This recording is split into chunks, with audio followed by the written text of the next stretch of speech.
My beloved brothers and sisters, Islam teaches us to be kind, patient and forgiving, but Islam never asked you to allow anyone, including family, to harm your heart. Some people confuse patience with silence and forgiveness with accepting toxic behavior. But the Prophet ﷺ never tolerated injustice, disrespect or emotional harm, even when it came from those closest to him. There comes a point when you must protect your heart, your dignity, and your mental peace, because Allah does not want you to be oppressed. He does not want you to be disrespected. He does not want you to carry pain that others keep causing.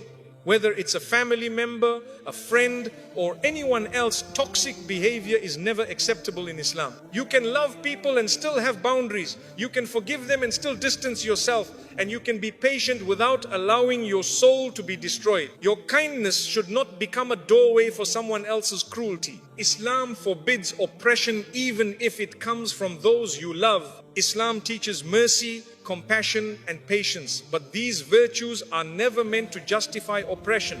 Many people tolerate harmful behavior from loved ones because they believe staying silent is piety. But in Islam, oppression is forbidden no matter who commits it. Whether it comes from a stranger or from your own blood, Allah does not allow you to accept injustice. Your relationship with Him is more important than your fear of disappointing people who mistreat you. Sometimes the hardest oppression to recognize is the kind that comes from those closest to you.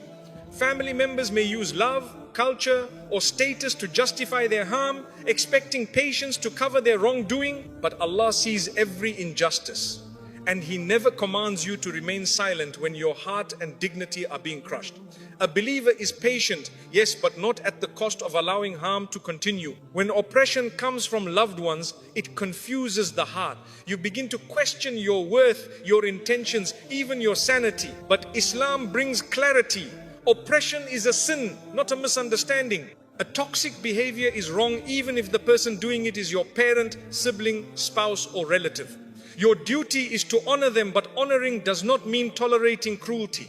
You are allowed to step back, set limits, and protect your heart. Allah does not want you to carry wounds that others refuse to stop causing. He does not want your kindness to become a doorway for someone else's destructive behavior. Oppression from family can feel heavier because it comes wrapped in expectations. Respect me, obey me, don't speak up.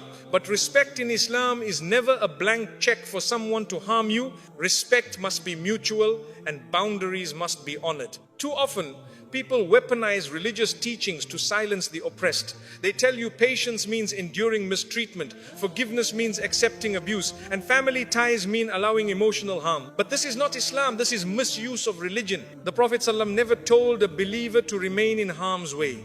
He stood against injustice even when it came from his own tribe, his own family, his own people. Oppression in any form, emotional, verbal, financial or physical, is forbidden in Islam. You are not obligated to endure insults, manipulation, humiliation or disrespect just because the person is related to you. Allah is more just than to command you to tolerate a pain that destroys your well-being. You can honor family with distance, with boundaries, with dignity. Staying silent in the face of injustice is not patience, it is self-harm. When oppression comes from loved ones, many people stay because they fear causing conflict or being judged. But protecting yourself is not a sin. Harming someone is.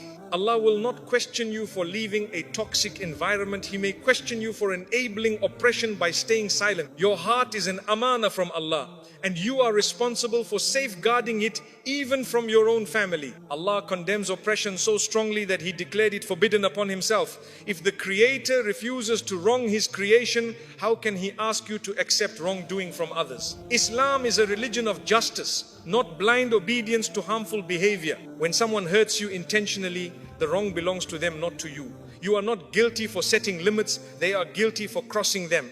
Many families normalize toxic patterns because it has always been this way. But Islam did not come to preserve harmful traditions, it came to correct them. You are not commanded to keep repeating the cycles of pain your parents or grandparents endured. Islam gives you the right to break generational harm even if others don't understand. Allah knows your intention and He supports the oppressed, not the oppressor.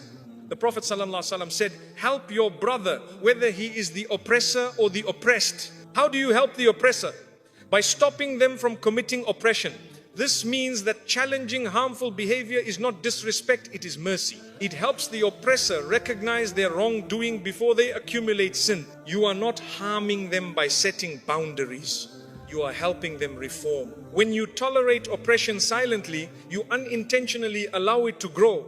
Just as injustice spreads in society when left unchallenged, it spreads in families when ignored. Your silence may protect temporary peace, but it destroys long-term well-being. Islam teaches balance, patience with kindness, but firmness with injustice. This balance protects your heart and preserves your dignity. The emotional injuries caused by family can be the deepest because you expect safety, not harm. But Allah sees every tear, every frustration, every moment you stayed silent to keep peace. He knows the battles you fought alone, the disrespect you endured quietly, the pain you swallowed to remain polite, and He promises justice either in this world or the next. Nothing you experience is overlooked by Him. If someone's behavior pushes you away from peace, from confidence, from self-worth, or from Allah, then distancing yourself is not disobedience, it is protection. Islam never required you to sacrifice your mental health for the comfort of others. You can love someone and still choose space. You can forgive someone and still refuse to accept repeated harm.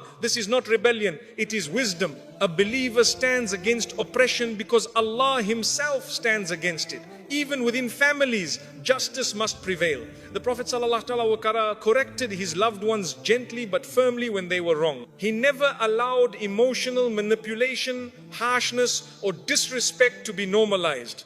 His example teaches us that true love involves accountability, not blind tolerance. Oppression from loved ones often lasts for years because victims hope things will change on their own. But Islam teaches that oppression ends when you take a stand with calmness, wisdom, and dignity. You are not asked to fight with anger, but you are asked to speak with truth. Oppressors thrive in silence, but their power weakens when boundaries are established. Setting boundaries is not un-Islamic. It is a form of self-respect and a form of protecting your heart, which is a trust from Allah. Boundaries teach others how to treat you and teach you how to protect your soul. The Prophet ﷺ set boundaries with people he loved deeply. You can too. Islam does not forbid distance, it forbids harm. When you stand up to oppression kindly and firmly, Allah places strength in your heart. You begin to see that you are not weak. You were just conditioned to accept what you should have rejected. You realize that your silence was not patience, it was fear. And once Allah strengthens you, you discover a courage you never knew you had. Allah promises relief to the oppressed. The moment you choose truth over fear, dignity over silence, and justice over comfort, Allah opens doors you thought were closed. You feel lighter, freer, calmer. The emotional chains begin to break. This freedom is not rebellion. It is the mercy of Allah guiding you toward a healthier life. Oppression from loved ones is one of the hardest tests, but also one of the greatest opportunities for spiritual growth. It teaches you about self-worth, boundaries, resilience, and trust in Allah. You learn that it is possible to love someone without allowing them to harm you.